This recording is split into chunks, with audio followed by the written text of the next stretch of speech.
what I try to do is ask the questions that, you know, are not necessarily like yes, no, or, you know, something that you can kind of expound upon, because pretty much it'll just be what you're saying, you know, edited in with like voiceovers and then the performance footage that we have, which of you is none.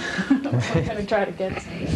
We got, when you walked on stage, I guess on Saturday. How about that? Ran. Yeah. But we really didn't, as far as from where we were in the pit, you know, where you were, our angle was like this, and so we couldn't, you know, get over. Right. They had to move it someplace else. Apparently whatever footage they got that night wasn't quite as good as what we had, like, say, in Pontiac or something, or at Shea. Oh, this is a big 7-camera thing. Mm-hmm. Oh, yeah. You guys ready to roll? Mm-hmm. You got the level on it? Yes. So if you could just start out, Tim, and just maybe give us a little bit of your musical history, you know, what bands you're in before, just a little bit of your background. Well, I started playing piano at the age of 4 and played classical music through college. I went to a conservatory in the Northwest, and during that same time I got into different styles of music and synthesizers and things like that. Played in a number of bands on the West Coast. The only one that probably anyone would know me from was a band on Warner Spector Records, which was called Ram, and the album never did get released. But we opened for a lot of bands like Bad Company and Edgar Winter. It was a long time ago. And then I got into studio work after that, around mid-70s. And I was working in Seattle at a place called K. Smith Studios. And just played like sessions for a number of different people, like the Spinners, Elton John, and got into doing like some very legit, straight, you know, jingle work and advertising, which was when I started to write songs and things like that. And I was looking for a publishing deal, and a background singer that I used to work with in jingles said, "Well, I just got a publishing deal. Why don't you send your songs to this guy? He's really good, and he's a very good lawyer in New York." And I did, and he liked them, and he happened to be Glenn John's attorney. And he sent this tape to Glenn, and a few days later I got a call from Glenn, and he says, you know, "Would you like to come and live in England?" And I said, "Sure," you know. So the ticket was at the airport, and Glenn got me a lot of work with people over there, and that's how I met Kenny. And Glenn put a band together called Lazy Racer, which was made out of all session musicians. And they were all guys, you know, that had played with, you know, some of the greats, like Henry Spinetti and Dave Marquis, who were the bass player and drummer in the band, ended up playing with Clapton. And Tim Rennick was on guitar, and he ended up with Elton John. We never could keep the band together because people kept nicking us all to play in their band, so it was really tough to keep it, you know, just to get the 2 albums that we did put out. And when Keith Moon died, The Who nicked Kenny, and about 2 years later, I guess, they were looking for a new member to join, and so they called me up and said, "Would you like to be in the band?" And I said, "Yeah, I would." So, well, so if you just go back a little bit, talk a little bit more about working with Glenn. I don't know. I know you're working in his studio as like just filling in. Well, working with him is a lot different than working with any of the other producers that I'd worked with, like Tom Bell. I used to do a lot of work with, and there was Glenn's style of recording is nothing like anybody's, really. I mean, it's totally his own, and he's like really got his own way of doing things, and it works quite well. I mean, he's had great success with it. And because I'm really interested in engineering, I was very keen to learn anything he could, you know, show me or let me watch, you know, and he was always very kind about that. And I had, I've always had a good time working with him in the studio. It's a lot of fun, it's very passionate most of the times. You know, he's really a good coach, and he assumes many different roles, you know, as far as helping the creativity flow correctly. So his style of like miking things ambiently and moving air within the room, like he was telling me some session he did for Paul McCartney, and McCartney wanted to mix it, and I guess he didn't end up finishing the project with him. Glenn didn't finish the project with Paul. I'm sorry, we should... I think that's just somebody driving around outside. Right. You want me to move the mic closer to him? No, Oh, okay, sorry. Paul McCartney and Mick Yeah. mics. So I guess when Paul went to mix this tape, he couldn't figure out how to... He re-recorded the piano track, and then something happened to the drums. He couldn't get the same drum sound. And like what it was the bleed of the piano into the drums, and the drum bleeding into the piano, and just the place where the faders were. And it was the combination of all that air being moved around at the time the track was actually cut that actually created the sound. So I wouldn't say ruined the song, but I mean, he certainly didn't end up with probably what he originally had, what he thought would be great about it, by changing the sound that way. Overdubbing that other piano, like in a dead room, really ruined the drum sound, because it was dependent on the original piano track. So it's just little things like that, can make a lot of difference. But people don't really understand, like how simple the process of recording could be, and people make it very much too tough nowadays on themselves. And Glenn's way of doing it is just very simple, and he goes for more or less the character of the track, how much personality's on the tape, because you can feel it, personality come across on a record quite easily. But I think with his method, it's much easier to see that and get that out of an artist. So then he recorded some of your songs for this band, the Lasers, is that what Lazy Racer? Lazy Yeah, we were Racer. on A&M Records. Yeah, I had a bunch of tunes on the second album, like Jumpin' the Gun was one, and Waiting for the Night, and we had a top 40 hit called Keep On Running Away about 3 years ago. But like I said, it was like so hard to keep the band together. And session musicians also have some terrible habits of never wanting to go out and play live, because they're very comfortable with their lifestyle, the phone bill's getting paid and all that. And once, as you get older, some of the, some people don't like to take as many gambles at it, So was it a Fortunately, I don't have that problem. Was it a gamble for you then to go out with the Who? No, I mean, it would have been a gamble for Lazy Racer to go out, yeah. And I mean, because some of the guys were older, they had families and stuff, they didn't really want to bother, going out on the road. And we had plenty of offers, like, Queen wanted us to open for any of the tours we wanted, We turned them all down, just because of that attitude. I thought it was stupid myself. So do you enjoy them performing live? I mean, you don't feel like Yeah, something, no, I love it. I think it's great. I think you need both as an artist. And you've got to have, after a while, I mean, I used to have the greatest studio tan you've ever seen, it was like, but,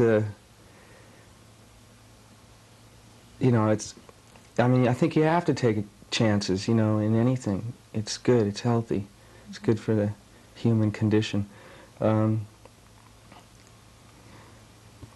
thing with performing with the Who is it's so physical, and the keyboards are such stationary instruments that in order to project enough of yourself to that many people, you've got to do something, and make them believe that that you believe in the lyrics and you really look like you mean what you play, and I do, it's like this the way I feel about it, and it's the kind of music that kind of makes you want to do that as well. So, I mean, I figure if the first 3 rows are going crazy, because I can't see farther than that, the rest of them must be too, so. How did you feel when you got the call? I mean, did they call you up and say, come over and audition for us? Or did There they were no say, auditions. They just asked me. I was the only one.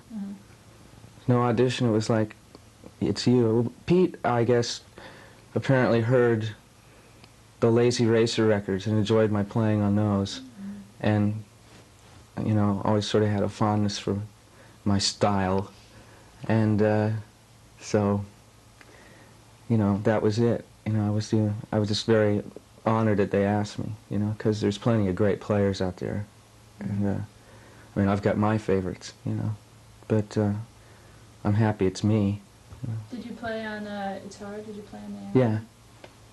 And so then you were in the studio with the band? Yeah, or? we did it at Glenn's place out in the country in Surrey. Mm-hmm. And that's just, you know, you did your separate thing. I mean, did you do anything different in those sessions that you thought was different from any other, like, you know, except for playing with the people, anything that was different or out of the ordinary?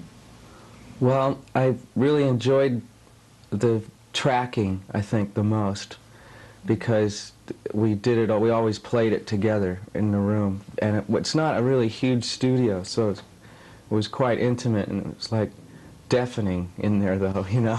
So I really enjoyed that, you know, and having like all the synthesizers set up around me, so I didn't have to do many overdubs, you know, if I needed to change a sound or a different part or a different sort of tone color, because different synthesizers nowadays, you know, sound different, and you do need them all.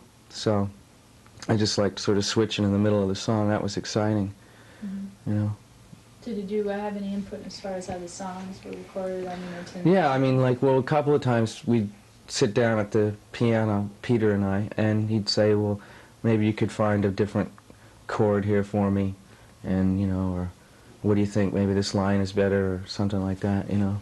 I mean, you know, like any other session, but I don't know, when, for some reason, when he asks you, it's like a lot more serious, you know. You tend to try a little harder, you know. Were you ever, did you ever feel intimidated at all by? No, I think the ease of it is that, for me, is that I knew them in past years as friends, you know. I knew, like, Roger and Kenny, and then got to know Pete, and then just really got to know John on this tour, because I didn't see much of him before. So, to me, they were like, you know, acquaintances that I saw frequently, or friends, you know, as Kenny and I have been pretty good friends for a long time. In fact, you know, I used to live with him. I was his roommate in Hampstead. Thanks, Ken. And, but, you know, he's just, I mean, they're all great guys, you know, I don't feel intimidated whatsoever. I was thinking they might feel intimidated by me. I mean, in terms, like, you know, there's this new guy there, I mean, sometimes I felt uncomfortable, you know, that maybe, you know, it's different having 5 guys and they're so used to being 4. You know, I just thought about that a couple of times, and now I don't think about it anymore, because it seems like it's really, you know, really molded well together, you know, with 5 people. So, but I mean, you know, I'm doing the brass parts and the string parts and the piano parts, and it's like, backstage at Chicago, Pete came in with a sign and slapped it on my back, and when I finally got it off, it said "Who horn section" on it, you know. So that was kind of nice, actually. How did you find it getting used to playing to like these, you know, sort of the huge audiences? I think the band you all have been playing so far. I really enjoy the outdoor stuff, the large audiences, because the sound is quite a bit better. It doesn't waffle around in the room. It doesn't. You don't get. You know, when you finish a song, you don't hear the ending you just did when you're starting the next one. You know, and in halls many times, especially dome stadiums.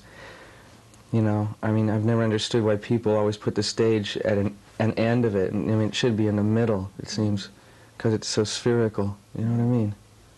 Yeah, and so the sound just goes out and comes right back Yeah, instead of just going because, you know, if it's a dome, it seems like the center's the logical place to play. You know?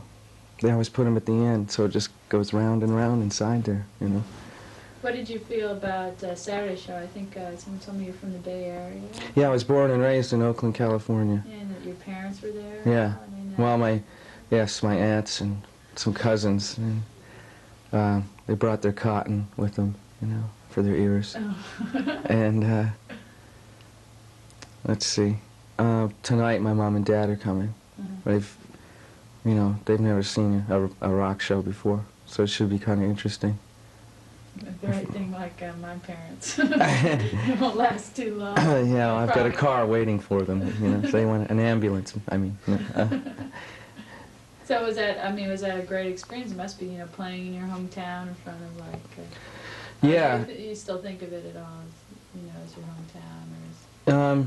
I do think of it as my hometown. I mean, people say that Oakland is the town where elephants go to die, you know, and there's some parts of it that do seem like that, you know. But you know, the area I live in, I mean, I grew up there, and it still feels comfortable there.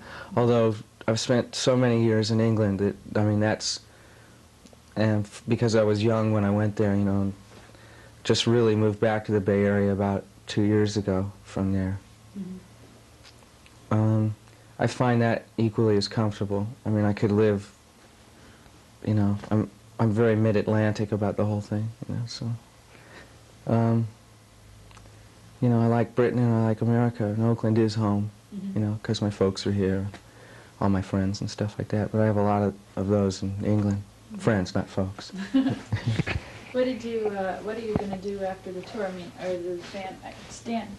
Well, I'm working on a solo record, which I'm just starting to cut, and finishing up some of those tunes right now on the road, which is kind of interesting, you know, after the show to be writing your brains out, you know, after you've just smashed your guts out for 100,000 people or something. But it's going well, and it's, I mean, you know, I enjoy pop music quite a bit, and so, but I like it with, you know, a really hard edge to it. So, I mean, it's rock and roll. The tunes are basically rock and roll with a lot of synthesizer and guitar, stuff like that, rock and roll drums. What's the album going to be called? New Shoes. Yeah. And then you're going to go back to England, I guess, to record with the Who. I guess they have 2 more albums. Yeah. You'll be working on that. Yeah, we're doing a live record which we're recording on this tour, and it'll be like selected cuts from the smorgasbord of stadiums, and then we got another studio album to do. There'll also be a video coming out of the tour, from what I've heard. Have you seen any of the videos? I haven't been able to see any of it yet. I'd rather wait till, I like it to be a surprise, you know. So, because, you know, I mean, I think that's, the freshness of, like, of it being just the whole thing done would be really great, you know. So, you know, I'll just wait till then, I guess. Pause tape a second. So,